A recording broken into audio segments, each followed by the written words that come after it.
Hello friends, very very good evening. कैसे हैं सब कोई? Welcome to JP education Karnal. दिख रहा होगा क्या पढ़ेंगे हम आज? बायोलॉजी पढ़ेंगे, ठीक है ना। सेकंड चैप्टर, फर्स्ट चैप्टर हमारा ऑलमोस्ट कंप्लीट हो गया था, डाइवर्सिटी ऑफ लिविंग वर्ल्ड। आज हम डिस्कस करेंगे चैप्टर नंबर 2, 11th बायोलॉजी का chapter number 2, biological classifications. Already आप लोग सब पढ़ के आए हैं लोअर क्लास में। यहाँ कुछ नहीं, बहुत ज्यादा जानेंगे, बहुत ज्यादा जानकारी मिलेगा हमको इधर, ठीक है ना। तो चैनल को सब्सक्राइब कर दीजिए, शेयर कर दीजिए, दोस्तों को जल्दी जल्दी से शेयर करिए ताकि उनके पास भी पहुंच सके, वो भी फायदा उठा सके, ठीक है। और बेल आइकन को प्रेस करिए जल्दी जल्दी नोटिफिकेशन के लिए। Okay, let's start. तो क्लासिफिकेशन पढ़े थे, है कि नहीं? पहला चैप्टर में हम क्लासिफिकेशन पढ़े थे। What is classification? कौन बोलेगा what is classification? It is the categorization और ग्रुपिंग ऑफ लिविंग ऑर्गेनिज्म। किस बेसिस पे ग्रुप करेंगे, किस बेसिस पे कैटेगराइज करेंगे, किस बेसिस पे करेंगे? उनके सिमिलैरिटीज और डिसिमिलैरिटीज को लेके हम जो कैटेगरी करते हैं उसी प्रोसेस को बोलते हैं हम, क्या बोलते हैं? क्लासिफिकेशंस बोलते हैं। पढ़े हैं हम, चैप्टर नंबर 1 पढ़े हैं, डिस्क्रिप्शन में नोट होगा, देखिए और अच्छे से याद कीजिए, धीरे धीरे पढ़िए, समझ में आ जाएगा, बहुत इजी है। तो what is classification? The categorization और grouping of living organism with basis of their similarities and dissimilarities is called classification. Okay, clear? फिर आते हैं हम सिस्टम ऑफ क्लासिफिकेशन। क्या है? जब ऑर्गेनिज्म को हम उसके स्ट्रक्चरल और फंक्शनल बेसिस पे हम एक साइंटिफिक वे में डिवाइड करते हैं और कैटेगराइज करते हैं, हम उसको बोलते हैं सिस्टमैटिक वाइज ऑफ क्लासिफिकेशन और सिस्टमैटिक क्लासिफिकेशन बोलते हैं। एक सिस्टमैटिक, एक तरीके से क्लासिफिकेशन करना, ठीक है कि नहीं? उसके स्ट्रक्चर को, उसके फंक्शन को देखते हुए हर ऑर्गेनिज्म को डिवाइड करके कैटेगरी में रखना पड़ता है। तो हम उसको बोलते हैं, वो एक साइंटिफिक वे में होता है, उसको हम बोलते हैं सिस्टम ऑफ क्लासिफिकेशन, ठीक है।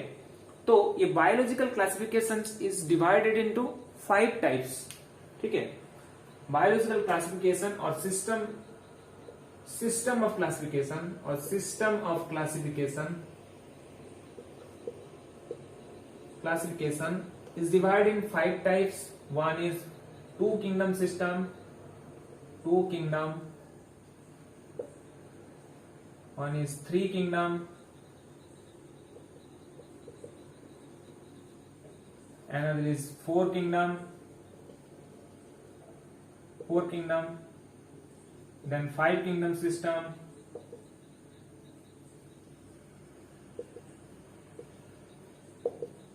बहुत ही शॉर्ट में लिख रहा हूं, देन इज 6 किंगडम सिस्टम और 6 किंगडम सिस्टम और 3 डोमेन्स ऑफ लाइफ इसको बोलते हैं, और 3 डोमेन्स ऑफ लाइफ।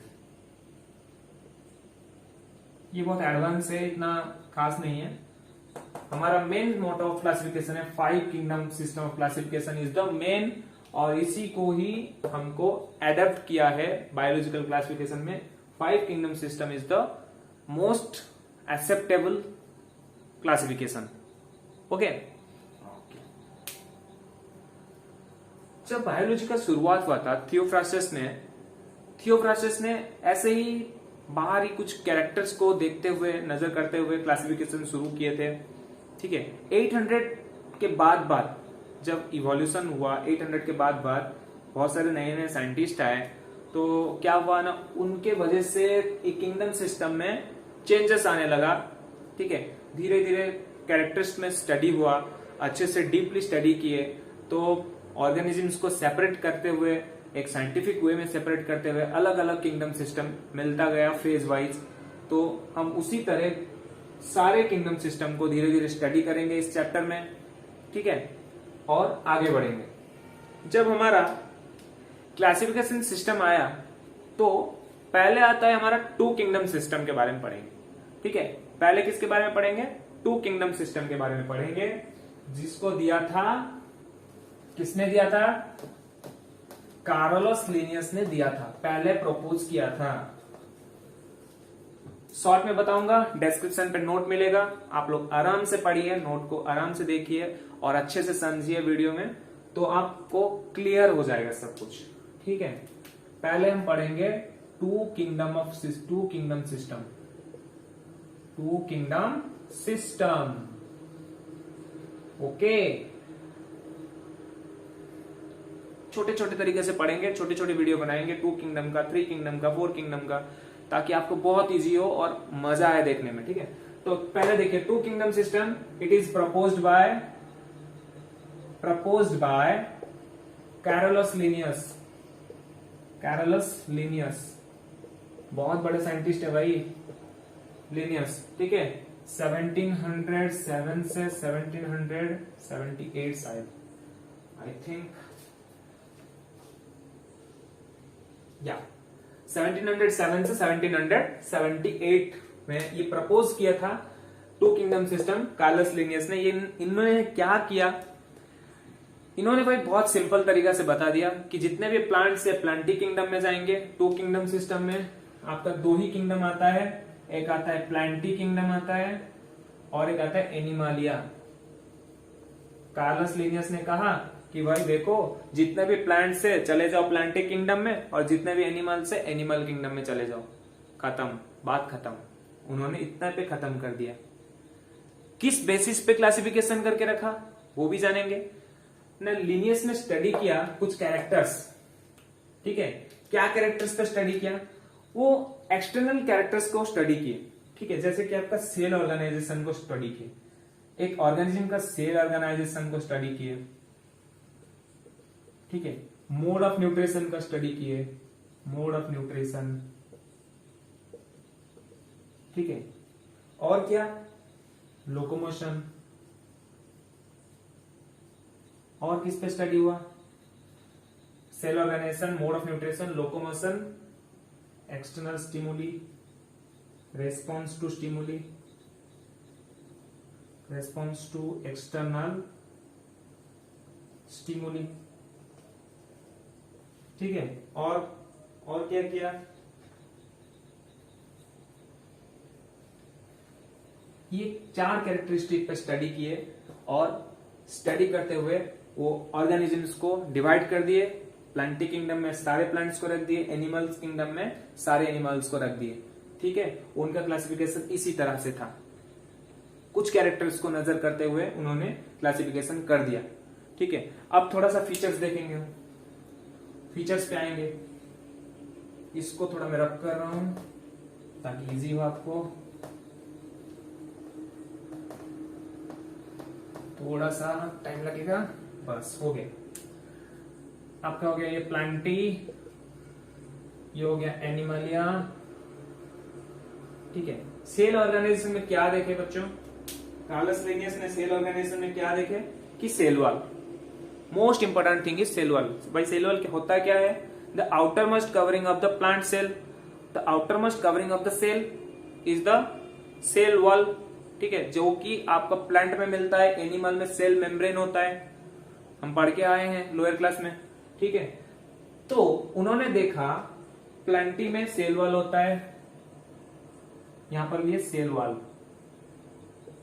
ठीक है, इसमें देखा गया कि प्रेजेंट रहता है, इसमें देखा गया कि एब्सेंट होता है। ठीक है, क्लियर। मोड ऑफ न्यूट्रिशन क्या होता है, मोड ऑफ न्यूट्रिशन जितने भी तरह के प्लांट होते हैं वो क्या रखते हैं, mode of nutrition present means these are autotrophic, खुद का खाना खुद बनाते हैं। या ये आ गया आपका हेटेरोट्रॉफिक, एनिमल्स लोग खाना नहीं बनाते हैं, खाना खाते हैं, दूसरे पे डिपेंडेंट रहते हैं। ठीक है ना। फिर आता है लोकोमोशन, भाई चल फिर पाते हैं कि नहीं। इन्होंने देखा कि लोकोमोशन इधर एब्सेंट होता है और एनिमल्स में प्रेजेंट होता है। इस तरह का कैरेक्टरिस्टिक लिए response to stimuli, stimuli both, दोनों ही करते हैं भाई, दोनों ही करते हैं कि नहीं। जब सनफ्लावर एक्सटर्नल स्टिमुली सनलाइट को की तरफ फेस करता है तो वो रेस्पॉन्स कर रहा है, सनलाइट को रेस्पॉन्स कर रहा है कि नहीं। लेकिन एनिमल्स तो हर स्टिमुली को वो रेस्पॉन्स करते हैं। एक तरफ एक फासला है, क्या फासला है कि एनिमल्स जो है एक्सटर्नल स्टिमुली को फर्स्ट रिएक्शन देते हैं, ये स्लो रिएक्शन देते हैं, प्लांट स्लो रिएक्शन देते हैं। सो एक्सटर्नल स्टिमुली को हम लिखेंगे स्लो होता है और इधर फास्ट होता है। ठीक है, फिर और एक छोटा सा देखेंगे कि कौन कौन से ऑर्गेनिजम्स रह गए इधर।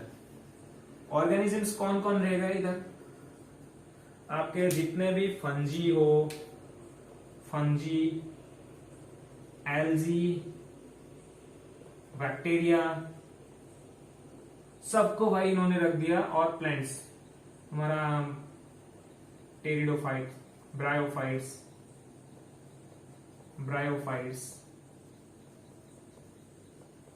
एंजियोस्पर्म, जिम्नोस्पर्म, जितने भी रह गए प्लांट्स कैटेगरी के सब इसमें आ गए विथ फंजी, एल्जी, बैक्टीरिया, सब कोई। और इधर में सब एनिमल्स को डाल दिए, सब एनिमल्स को इस तरफ डाल दिए। आपके प्रोटोजोआ भी इसमें आ गए, प्रोटोजोआ भी आ गए, और जितने भी वर्टिब्रेट्स, इनवर्टिब्रेट्स, मैमल, सब कोई इस कैटेगरी में आ गए, एनिमल कैटेगरी में। तो ये था आपका कैरोलस लिनियस का 2 किंगडम सिस्टम। भाई मेरिट क्या था ना, इन्होंने सिर्फ एक्सटर्नल कुछ कैरेक्टर को, कुछ मॉर्फोलॉजिकल कैरेक्टर को स्टडी करके उन्होंने क्लासिफिकेशन कर दिया था, ये था उसका मेरिट। लेकिन बहुत सारे डिमेरिट्स है भाई, बहुत सारे डिमेरिट्स। क्या क्या डिमेरिट्स है देखेंगे। मेरिट क्या था, डिमेरिट क्या था। उस हर चीज का कुछ मेरिट होता है, कुछ डिमेरिट होता है कि नहीं। अरे होता है कि नहीं, होता है। सब चीज का पॉजिटिव साइड रहता है, नेगेटिव साइड रहता है। लीनियस का सिस्टम का भी नेगेटिव साइड था। क्या था, अरे भाई हमने देखा था, हाँ, प्रोकैरियोट्स और यूकैरियोट पढ़े थे कि नहीं। प्रोकैरियोट्स, यूकैरियोट्स ऑर्गेनिजम्स होते हैं। ठीक है, इनके सिस्टम ऑफ क्लासिफिकेशन में इस बेसिस पे इस टाइप के ऑर्गेनिजम्स के बारे में कुछ बोला नहीं गया। There is no evidence in this kingdom system about the prokaryote and eukaryote, और this kingdom system of classification fails to explain about the prokaryotic organisms and eukaryotic organisms. It is the first most demerit of this kingdom system. Okay, then आता है आपका, क्या आता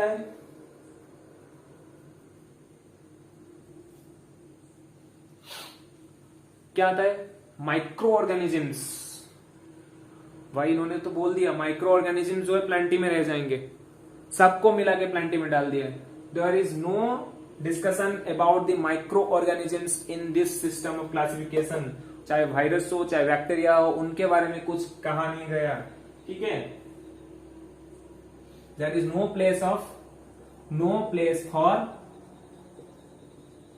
place for micro organisms. Okay, like viruses, bacterias. ठीक है, समझ में आया। और एक छोटा सा है, क्या कुछ एनिमल्स ऐसे थे और कुछ प्लांट्स ऐसे थे, क्या करते थे, वो बोथ कैरेक्टर शो करते थे। बोथ कैरेक्टर मीन्स प्लांट का कैरेक्टर भी शो करते थे, एनिमल्स का कैरेक्टर भी शो करते थे। जैसे कि आपका हो गया यूग्लिना, ये एक एनिमल है, माइक्रो ऑर्गेनिज्म है, एनिमल है। ये क्या करता था, इसके अंदर क्लोरोफिल का पिगमेंट होता था, ये ग्रीन कलर का होता था, और ये फोटोसिंथेसिस करता था, खाना बना सकता था।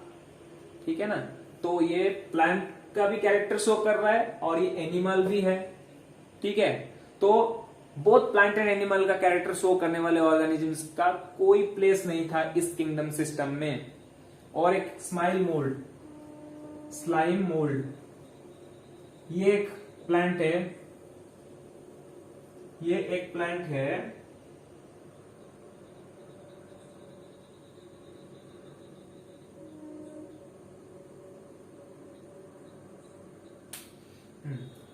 है जिसमें आपका सेल वॉल नहीं होता है, तो ये प्लांट का कैरेक्टर शो नहीं कर रहा है।